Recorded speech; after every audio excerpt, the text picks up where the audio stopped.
আমাকে যখন cross fire দিতে নিয়ে যায়, গুম করে রাখছে। পৃথিবীর কোনো মানুষের সাথে আমার কোনো ঝুঁকি নেই।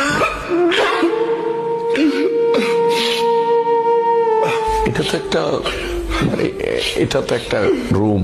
এই রুমের ভিতরে লাইটটা বন্ধ করে দিলে মনে হবে যে পুরোটাই অন্ধকার। আমাকে এরকম একটা ঘরেই 5-6 দিন রাখছে। আমি কখনো জানতাম না যে কখন রাত হচ্ছে, কখন দিন হচ্ছে।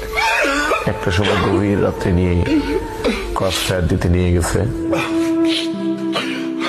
আমাকে সাভারের দিকে নিছে, সেটা আমার কাছে অনুমান হয়েছে যখন ফোনে একবার তারা বলছে যে বাবুবাজার ব্রিজ পার হচ্ছে।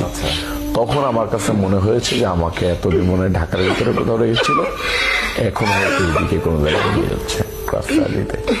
তো ওইখানে যাওয়ার পরে যখন আমার চোখ খুলে দিয়েছে, একটা বড় প্রজেক্টের ভিতরে ঢুকেছে। ওইখানে ঢুকানো